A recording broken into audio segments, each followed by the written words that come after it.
Beyonce, dito pala papasok. Edu, sang-ayon nga ba?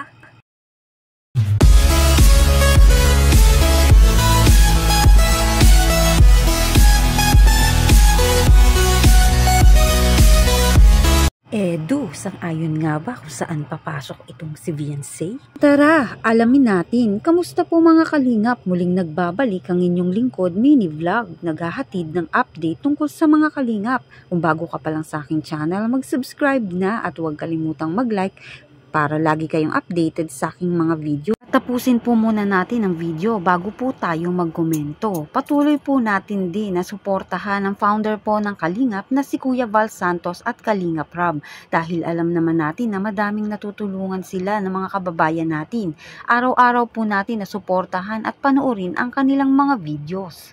Bago yan mga kalingap, ay matagumpay nga pong natapos ang graduation ni Beyonce, kaya naman natutuwa nga po. Siyempre unang-una ang mga magulang nga ni Beyonce para sa kanya at alam naman natin na talaga namang pinagsikapan ni Beyonce ang kanya nga pong pag-aaral sa tulong na din nga po ng tulong nila Kalingap Rab at ng mga sponsor. At alam naman natin na lumaban itong si Beyonce sa buhay, kaya naman talagang nairaos niya at natapos niya ang kanya nga pong senior high at talaga namang nag-focus nga po itong si Beyonce upang nga pong mapagtagumpayan ang kanya nga pong pag-aaral at labis nga po na natutuwa ito nga pong si Kalingap Rab at Kalingap Edu para nga kay Beyonce na marami nga pong nagpaabot nga po ng pagbati rito kay Beyonce at mga regalo. Napakarami nga pong gifts ang natanggap nitong ni Beyonce na talagang magagamit niya iyon sa kanya nga pong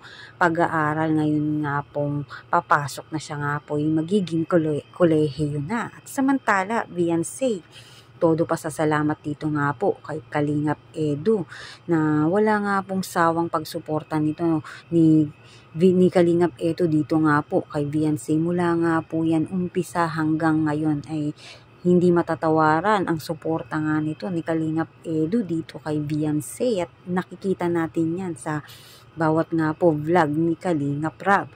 At yan nga po ay talaga namang natutuwa rin itong si Kalingap Edu dahil nakita niya na nagtagumpay at nakagraduate ito nga pong wifey niya na ito nga si Beyonce. Sa ngayon, alam natin na si Beyonce ay naghahanda na nga po sa kanyang panibagong tatahakin, panibagong yugto nga po ng kanya pong buhay.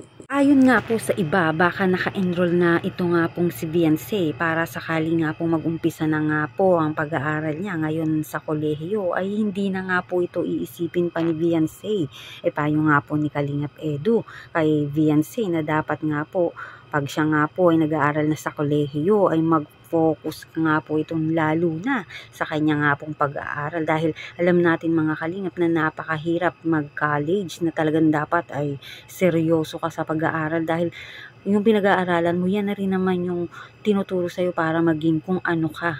Kapag nagtatrabaho ka na, talaga namang seryoso ka na maipasa ang bawat nga po subject nito. At wag nga rin sanang mag-aalala nga itong si Beyonce dahil alam naman natin na kapag kailangan niya nga po itong si Papa Eds ay palagi nga po itong dumarating at palaging handa nga pong tumulong dito kay Beyonce. At yun nga po nakakatuwa din si Edu, talagang pinupursigin nga po niya na ito nga pong si Beyonce ay mapagtagumpayan ni Beyonce ang kanya nga pong pag-aaral at nalulungkot nga tong si Edu na di na nga niya ito maihahatid.